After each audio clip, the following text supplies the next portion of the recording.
On my wedding night, I thought I was living every girl's dream, married to a billionaire, wrapped in silk sheets, sipping champagne in a penthouse that touched the clouds. But then, I saw it. A single photograph in his study, my husband, years younger, holding my mom in his arms and kissing her like she was the love of his life. My hands shook. My heart stopped. And when I confronted him, he didn't deny it. That was the night I realized I wasn't just married to a stranger. I was married to my mom's ex. And trust me, his secrets were about to destroy everything I thought I knew. The night of my wedding was supposed to be magical silk sheets, champagne, and the man of my dreams. But then I saw a photo in his study of him and my mom kissing. My hands shook as I held the frame, my heartbeat pounding in my ears. He walked in behind me, smiling until he saw what I was holding. That was a long time ago, he said, his voice tightening. But his eyes, those sharp, cold eyes, told me he wasn't ready for me to know the truth. I wanted to scream, to demand answers, but my voice caught in my throat. Why was my mother in an intimate photo with my billionaire husband? The air felt heavy, like the walls were closing in. You deserve to know everything, he whispered. But his version of the truth was nothing like my mom's. 6 months earlier, I was just a broke college grad, juggling 2 part-time jobs and dreaming about a life far from my cramped 1-bedroom apartment. I met him at a charity gala I was waitressing at. He stood out, silver hair, perfectly tailored suit, and the kind of confidence that made everyone turn. He caught me spilling champagne on a rude guest. Instead of being annoyed, he laughed and told me I had more charm than the entire room combined. He left a $500 tip and a handwritten note. Dinner? Tomorrow? My driver will pick you up. My heart raced as I clutched the card. Dinner was unlike anything I'd ever experienced. Private yacht, candlelight, a skyline view, and him asking questions like he genuinely cared about my dreams. He told me he admired my ambition. You remind me of someone I used to know, he said, smiling faintly. I didn't think much of it then. We started seeing each other more often, lavish dinners, spontaneous trips, expensive gifts. I kept telling myself I wasn't dating him for his money. My mom noticed my new clothes and jewelry but didn't ask too many questions. She just said, "Be careful with men like that." I laughed it off, saying, "He's not like other rich guys," but there was something in her tone I couldn't quite place, almost fear. He introduced me to his circle, famous designers, business moguls, and celebrities. I felt like I had been plucked out of my life and dropped into a movie. One night, he took me to an auction and bought me a diamond necklace worth more than my mom's entire house. I wanted to refuse it, but he insisted. "It suits you. You're meant to shine," he said, fastening it around my neck like it was a promise. My mom's face went pale when she saw the necklace. She didn't compliment it, she just stared, like she'd seen it before. "Where did you get this?" she asked sharply. I told her, expecting her to smile, but she muttered, "Of course," under her breath and walked away. I brushed it off. After all, I was in love, or at least, I thought I was. We went on our first overseas trip together to Paris. He booked an entire floor of the Ritz just for us, like it was no big deal. In Paris, I saw the way strangers looked at us, me, young and starry-eyed, him older and commanding. It made me feel special and slightly uneasy. He never talked about his past. Whenever I asked about old relationships, he'd smile and say, "Some doors are better left closed." I thought he was being mysterious. Back home, my mom asked more questions about him. She wanted to know his full name, his age, his work history. I joked she was acting like a detective. The day he proposed, we were in Santorini watching the sunset. He knelt on one knee, holding a ring so huge it sparkled even in the fading light. I said yes immediately, tears streaming down my face. I wasn't just marrying him, I was marrying into a life I never thought I'd have. When I called my mom to tell her, there was a long pause. "That's wonderful," she said, but her voice was tight, almost strained. I tried to brush it off, thinking maybe she was just overwhelmed. But something deep inside me sensed her reaction wasn't just about surprise.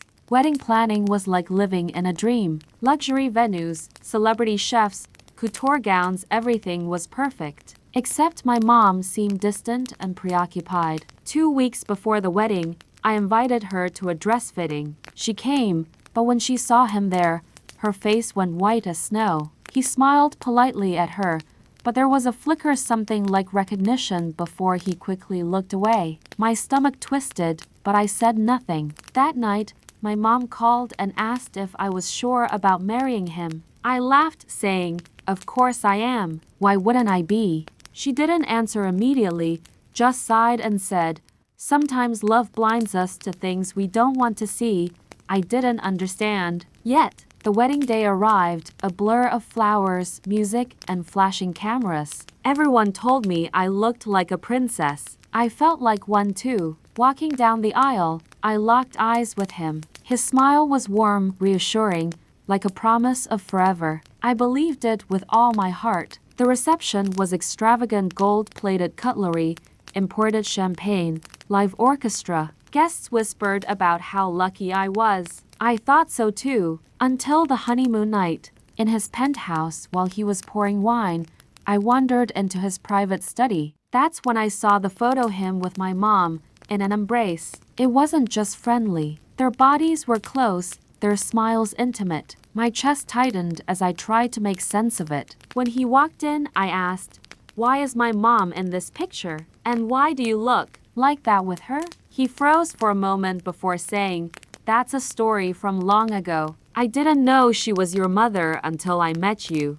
His words didn't comfort me. "What kind of story?" I pressed, but he just said, "Ask her," and walked past me, leaving my mind spinning. I couldn't sleep that night. The image of them together burned in my brain. My mom had never mentioned knowing him, let alone that. The next day, I called her. My voice was shaky as I asked, "Did you ever date him?" The silence on the other end was deafening. Finally, she said, "Yes, but it's not what you think." I felt my whole world tilt. "Then what is it?" I demanded. She told me they had been together decades ago, before I was born. "He wasn't the man you think he is," she whispered. When I pressed for details, she hesitated. "I'll tell you everything, but you might not want to hear it."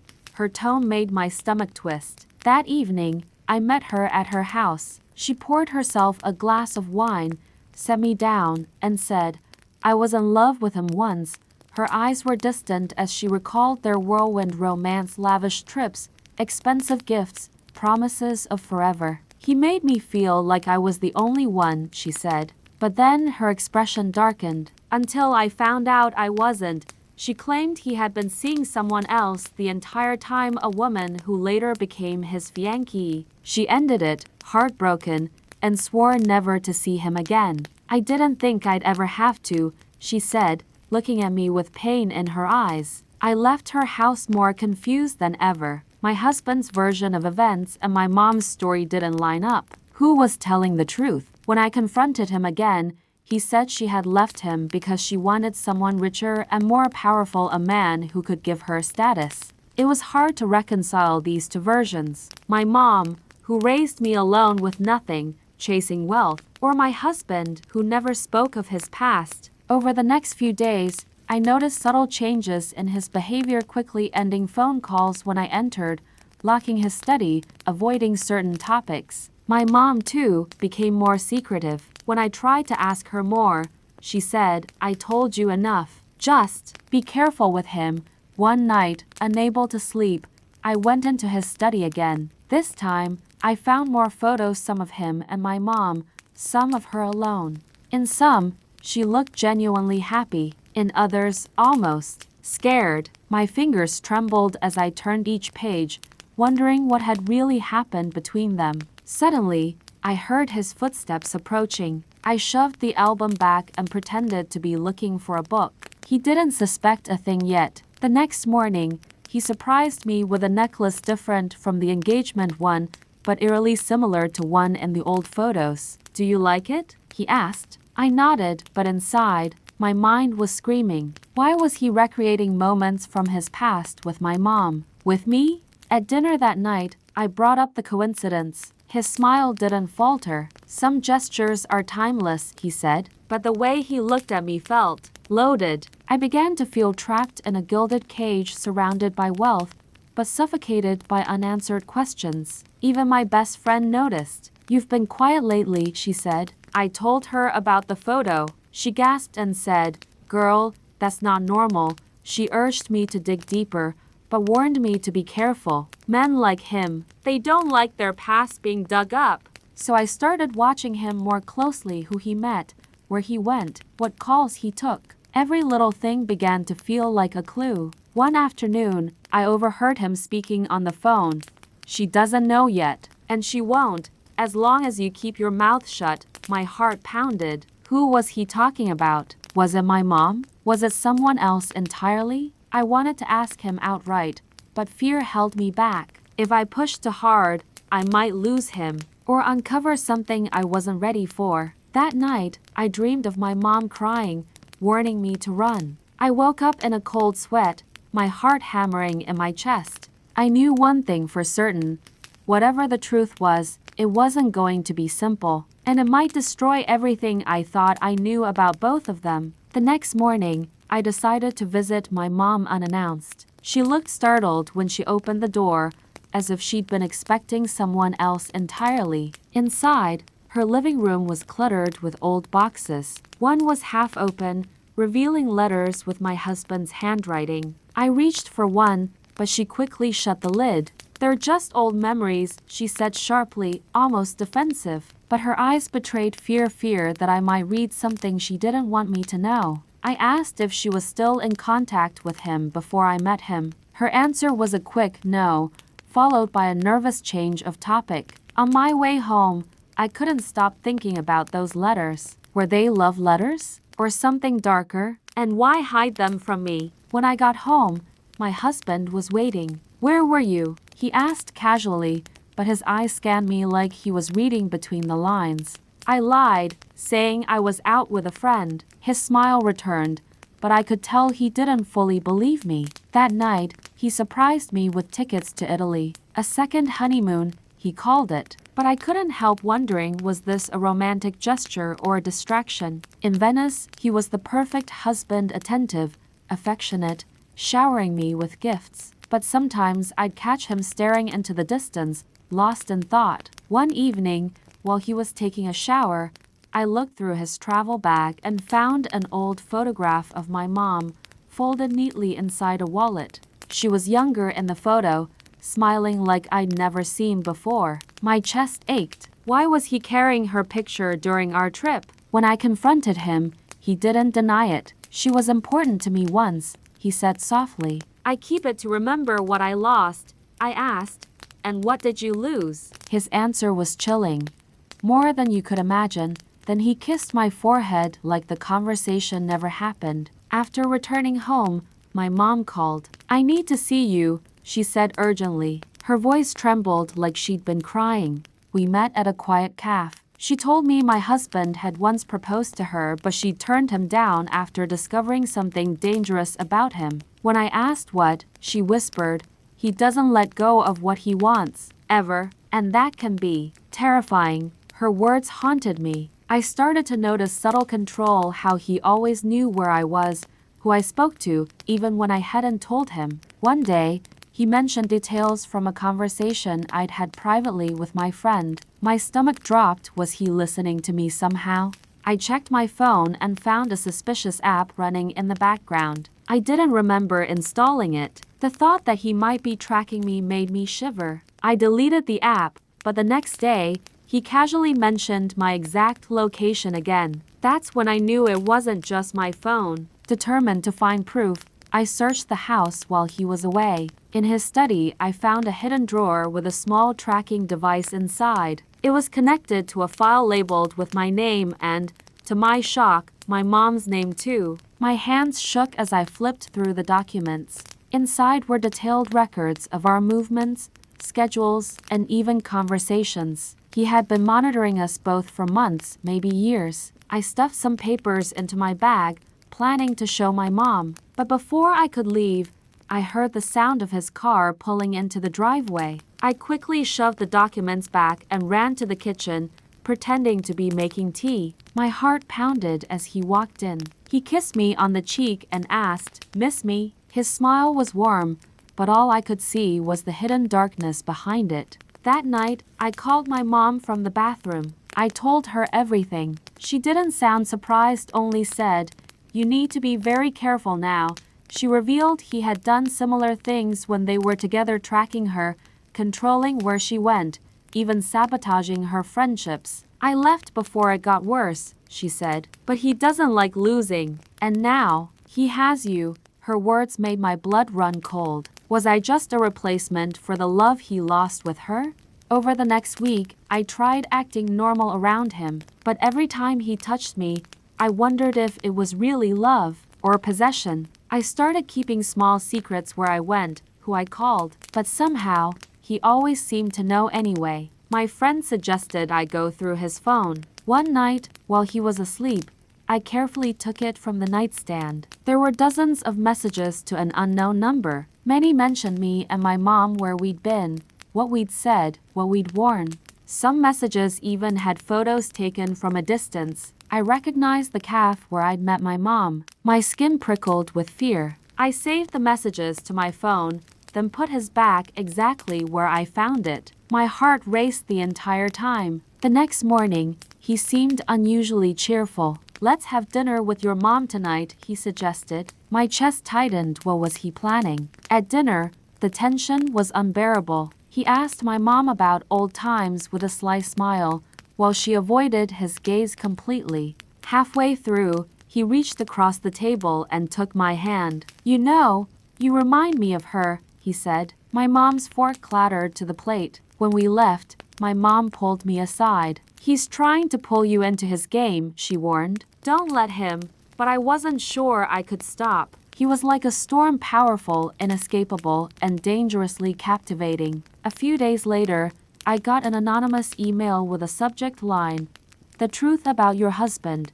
My hands shook as I opened it. Inside was a scanned copy of a police report from years ago. My mom's name was listed as the complainant. My husband's name was listed as the accused. The charges? Stalking, harassment, and unlawful surveillance. My head spun. I called my mom immediately. She confirmed it was real. "I told you he doesn't let go," she said. "And now, you're in his world."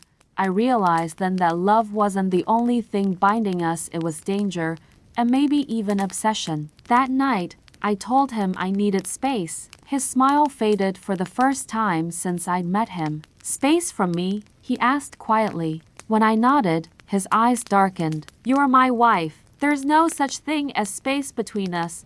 Something in his tone made my skin crawl. I knew that I had to make a choice: stay and risk losing myself, or leave and risk his wrath. Either way, my life would never be the same. The fairy tale was gone, replaced by a nightmare I couldn't wake up from. The next morning, I woke to find my phone missing. When I asked my husband, he said he borrowed it to install better security for my safety. I felt sick. Every instinct screamed that he was tightening his control, but leaving suddenly could be dangerous. I needed a plan, one he wouldn't see coming. I reached out to my friend through her work email, asking her to meet me in person and to leave her phone at home. We met at the park, far from cameras. I told her everything: the tracking, the documents, the police report. Her face turned pale with disbelief. She urged me to go to the police immediately, but fear held me back. "What if he finds out before I'm ready?" I whispered. That night, I searched for the hidden drawer again. Inside, I found something new: a photo of me asleep, taken just days earlier. My hands trembled as I realized he'd been watching me even in my most private moments. I felt violated in ways I couldn't put into words. When he came home, I acted normal, forcing smiles, but every touch made my skin crawl. I was counting the hours until I could escape. The next morning, I told him I was visiting my mom. Instead, I met my friend, and we drove to towns over to a police station. The officer listened carefully as I explained. When I showed him the photos and messages, his expression hardened. "You need protection," he said. They arranged for me to stay in a safe location that night. My friend dropped me off, promising to check on my mom. But the moment I closed the motel door, my phone buzzed. It was him.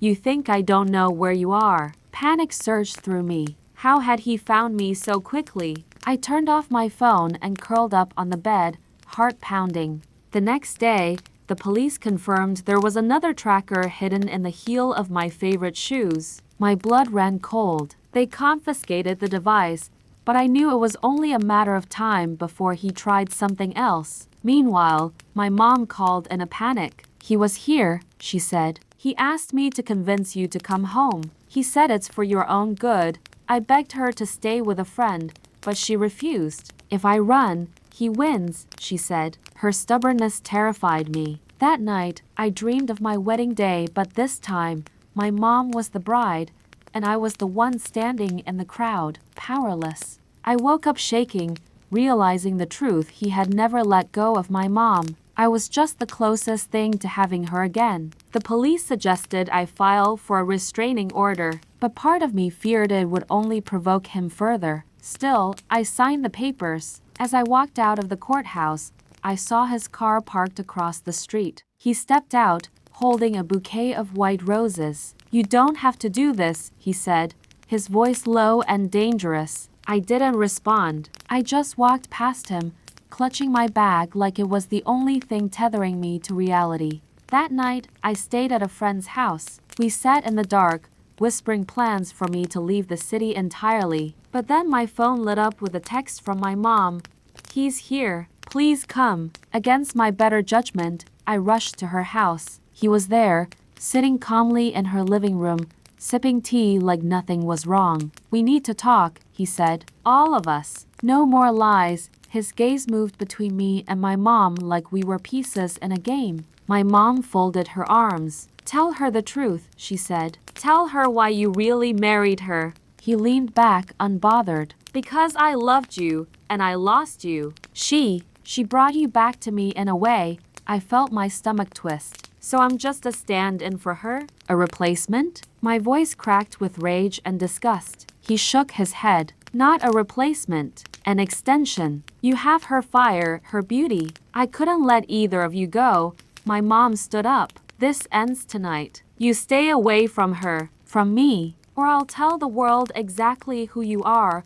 For the first time, his smile faltered. "Be careful what you threaten," he said, his tone icy. "I have secrets too." I realized then that neither of us were truly safe, not while he was free, not while he believed we still belonged to him. I called the police from my mom's bathroom, whispering our location. Within 20 minutes, they arrived and escorted him out. As he was led away, he looked over his shoulder at me and mouthed, "This isn't over." The restraining order became official the next day, but paperwork couldn't erase the fear that lingered in every shadow, every unknown number that called my phone. My mom moved in with me temporarily. We tried to rebuild some sense of normalcy, cooking together, watching old movies, avoiding any mention of him. But some nights, I'd wake up certain I heard footsteps outside. My mom would sit up too, her eyes wide in the dark. Weeks passed, and slowly,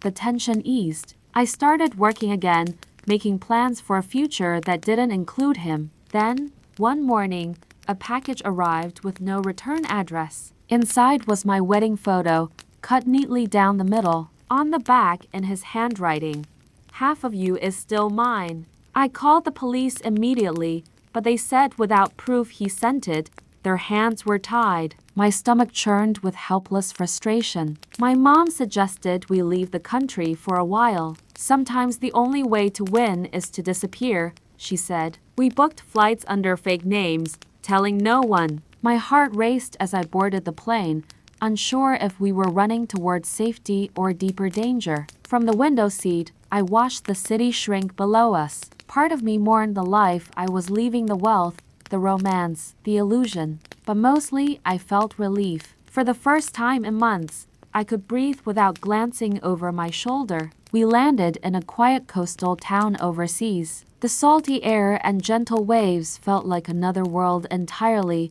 far from his reach. At night, my mom and I would talk about the past, what she'd gone through with him, how close I'd come to repeating her mistakes. We realized that in different ways, we had both been trapped by the same man, drawn in by charm and held by fear. Months passed without incident. I started painting again, my mom opened a small cafe, and life began to feel almost normal. Then one afternoon, I saw a man in a suit standing across the street, watching me. When I blinked, he was gone. My mom brushed it off as paranoia, but deep down, I knew it was a reminder that his shadow still followed us. I debated whether to tell the police here, but without concrete proof, I feared they'd dismiss me as overreacting. Instead, I doubled down on protecting myself, learning self-defense, upgrading the locks, and keeping a constant eye on my surroundings. I refused to live in fear forever. If he ever came for me again,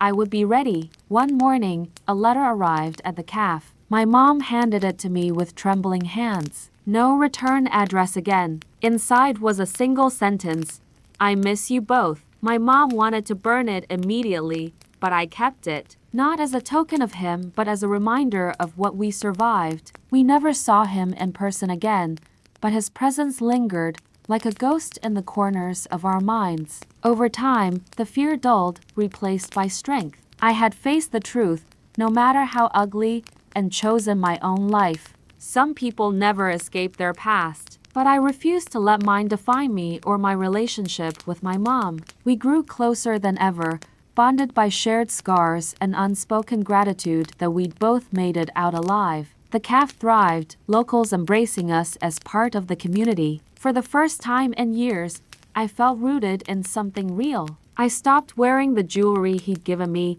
selling it all and donating the money. I wanted no trace of his gifts in my life. On the anniversary of my wedding, I sat on the beach and let the tide wash over my feet, cleansing me of the last remnants of him. My mom joined me, handing me a small shell. "For luck," she said. I smiled, realizing luck had little to do with our survival, it was choice. I no longer saw myself as his victim. I was my own person, free from his control, stronger than the girl who once said yes without knowing. But I also knew the truth: people like him don't change. Somewhere out there, he might be charming someone new, starting the cycle again. I could only hope they would see through him faster than I did. Some nights, I still dream of the life I almost lived with him, lavish, glittering, and utterly fake. In those dreams, I'm always smiling. But when I wake, I feel nothing but relief that it was just a dream. The truth is, luxury means nothing without safety.